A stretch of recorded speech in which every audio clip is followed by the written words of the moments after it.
Mom opened the door. It felt as though everything happened in slow motion. The cup in her hand slipped through her fingers. She slammed the door and pushed against it as she struggled to lock it. I stood there in the middle of the living room, frozen. Hi, my name is Aaliyah. If you want to know how we've reached this point, stay tuned. If you want to continue watching more heart-wrenching, jaw-dropping videos like this one, subscribe to the channel and smash that notification bell. Did you like the movie? My dad asked as he unlocked the car. Like? I loved it. Did you see how Amanda's mom jump-kicked that thief and her father held him in a wrestling hold? I wish our lives were that exciting. My mom and dad looked at each other and then chuckled. The next day, I walked into the living room while my mom was on a call. I told you I'm not interested, my mom said as she spoke to the person on the other end of the phone before hanging up. Who was that?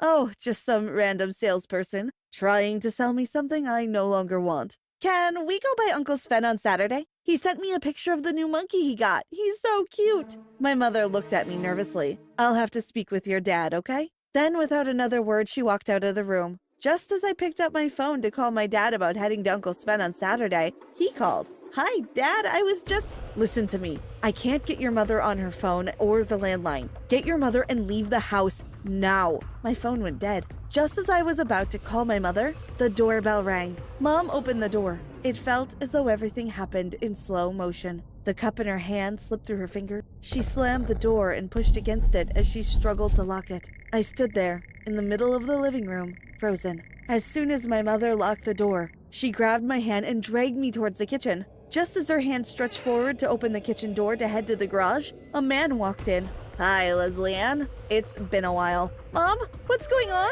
I cried. My mother pushed me behind her and held me close. Aaliyah, listen to me closely. Go to the place where we spent your 12th birthday. The key is in what you love the most. Go. But Mom, I protested. Go now, my mother shouted. Using the kitchen steps, I ran to my bedroom. I heard shouts and items downstairs crashing against the kitchen walls. I was tempted to go back and help my mom, but I knew she needed me to do what she asked me to do. I opened the window and climbed out to the tree that was outside my window. I hid in its branches before climbing down. As soon as I dropped to the ground, I ran as though my mom's life depended on it, because it did. After a few minutes, I climbed another tree to catch my breath. I hope Mom is okay. I sighed. I wondered who the guy was and why he called my mom Leslie Ann. My mother's name was Michelle. Once I was sure that I was not being followed, I shimmied down the tree. For my 12th birthday party, my parents and I spent the day at Coney Island. Even though my lungs felt as though they wanted to collapse, I ran to Coney Island and did not stop till I got there. I dug into my pockets and realized I had no money to pay the entrance fee. Looks like I'll have to sneak in. I walked the outskirts of the amusement park, and once I reached a place that was dark enough, I scaled the fence. The second part of my mother's riddle was, the key is in what I love the most. What do I love the most? I mumbled to myself as I walked around looking at rides and games. A light bulb went off in my head. Movies! I ran to the Make Your Own Movies booth. When the attendant wasn't looking, I snuck in and looked for anything resembling a key. What if it's not a key? I rubbed my chin thoughtfully. I observed my surroundings. Right above the camera was a monkey. Was the monkey the clue? Hey, what are you doing in here? The attendant asked angrily. I ran out of the booth and into the crowded space. I was so confused. My mind ran back to Uncle Sven's picture. Uncle Sven had monkeys. Maybe he was the key in Mom's riddle. I decided to trust my gut. It was time to visit Uncle Sven. After walking about an hour on now blistered feet, I arrived at Uncle Sven's house and rang the doorbell. After a few seconds, Uncle Sven unlocked the door. Aaliyah, what are you doing here? He asked, ushering me inside. I sat on the sofa and rubbed my feet while I updated Uncle Sven on my eventful night. He listened intently, only asking questions when necessary. He motioned me with his finger for me to follow him. I slipped my shoes on and we walked to the garage. I watched as he went to his wall of tools and pressed a button. A door opened and Uncle Sven entered for a few seconds and returned with a large duffel bag. He ordered me to get into the car. I climbed into the back and we drove off. What's going on, Uncle Sven? Do you know who has my mom? I have an idea about what's going on, but that's all I can tell you. Your parents will have to fill you in on the rest of the story when you see them. Their secrets should be theirs to tell. Secrets? Uncle Sven said nothing but focused on the road. I wondered what kind of secrets my parents were keeping. We have to make a quick stop before we pick up your parents.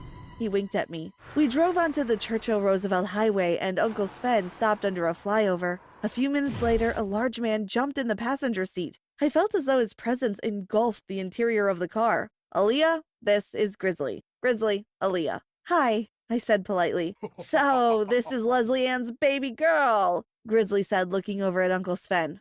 Huh? What is he talking about, Uncle Sven? Who is Leslie Ann? Uncle Sven and Grizzly shared a look. Neither one said a word. Uncle Sven parked the car about a block away from our house. He spun around and looked at me in the back seat.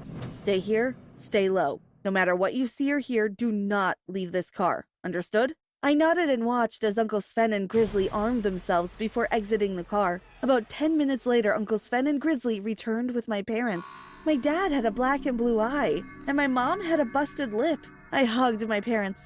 We're okay, baby girl, my mother whispered in my hair. Uncle Sven drove through the mountains till we came to a huge metal gate. I watched as he spoke into the intercom and the gates creaked open. I looked at my parents, but they did not say anything. It was amazing how suddenly all the adults lost their ability to speak. We parked at the front of the large house. I held my dad's hand as we entered. Inside, 3 more people were waiting in what appeared to be a surveillance room. They greeted us and we greeted a woman named Tammy and 2 other men, Jaron and Levi. I think you should call it a night, Mom said. I want to know what's going on. I folded my arms in frustration. We'll explain everything in the morning.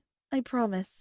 My parents showed me where I would be spending the night. They tucked me in, said goodnight, and left the room. The next morning, my parents sat me down to talk. I was not prepared for the secret that they were about to share with me. My mother shared with me that before she met my dad, she was a thief. More specifically, the getaway driver. Her real name was Leslie Ann Noel, but she changed it to Michelle Velasquez when she gave up her former life. In the last heist they executed, 2 of their colleagues, Devin and Raphael, did not stick to the plan, and they got greedy. The time they allocated to do the robbery, Devin and Raphael wanted more time to steal more goods. If my mother did not leave the scene when she did, everyone would have been captured. Devin and Raphael served 15 years in jail, and now they were out. The man who came to the house was Devin. He said he wanted his cut of the pie from 15 years ago. After their last heist, the team decided to stay low, but kept in close contact with each other. Mom met my dad, fell in love, got married, and had me. She decided to give up the life of thievery for her family. But sometimes the past does not stay in the past. After breakfast, the adults decided to regroup in the surveillance room. We had to come up with a plan, Tammy said. Devin and Raphael had 15 long years to come up with ideas for revenge. This time, we have to set a trap for them, Grizzly said, stroking his long beard thoughtfully. We must allow them to kidnap one of us. Since Raphael and Devin already have criminal records, they should get about 20 years to life once found guilty of kidnapping charges. We all know who they really blame for their incarceration, my mother chimed in. I will be the bait. What? I protested. But what if something happens to you? Your mom will be okay. We will never let anything happen to her under our watch, Uncle Sven said as he placed a hand on my shoulder and squeezed it comfortingly. Dad was reluctant, but he knew there was no other way. While the adults finalized their plans, Tammy asked me if I wanted to get a snack. In the kitchen while placing cookies on the plate, she turned to me. Your mom is a tough cookie. You don't have to worry about her. And we wouldn't let anything happen to her. Tammy and I spent the rest of the day together, chatting, playing video games, anything that kept my mind off of what was really happening. I saw you and Tammy spending time together, Mom said as she tucked me in. Yeah, I like Tammy. Do you think when this is over, she would want to come over? Sure, why not? Tammy has always been like a little sister to me, even though we drifted apart over the years. She was always there whenever I really needed her. My mother kissed me and turned off the light before she left the room. She turned to me and said, "This will be all over soon." During the night, someone shook me awake. It was Tammy. We have to leave now, she whispered. Devin and Raphael are in the house. I need to get you to safety. I slipped on my shoes and followed Tammy quietly through the house. She took me to the garage.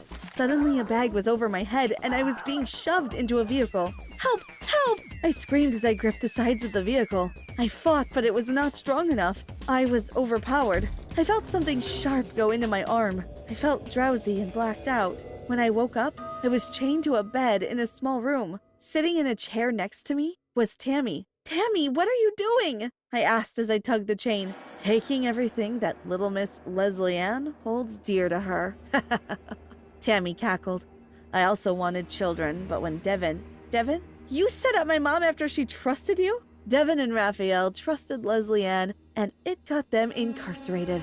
Devin and I eloped the night before our last heist. After he was taken away, my entire life changed. I wanted children, but I didn't want them to grow up without their father. I didn't want them to feel the pain that I was feeling now. Tammy walked towards me. Leslie Ann is going to feel the pain. She lifted her hand, and I squinted my eyes and braced for the slap, but it never came. I opened my eyes and saw a man holding Tammy back.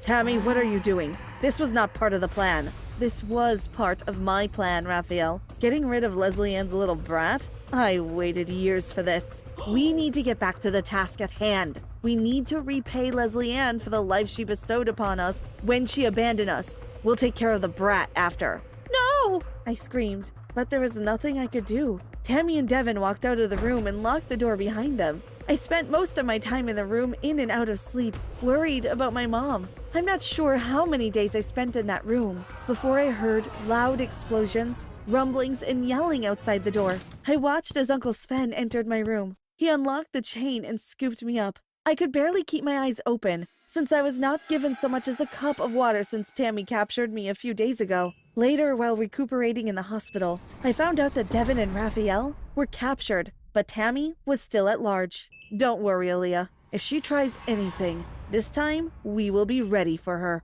Uncle Sven said. "I hope so."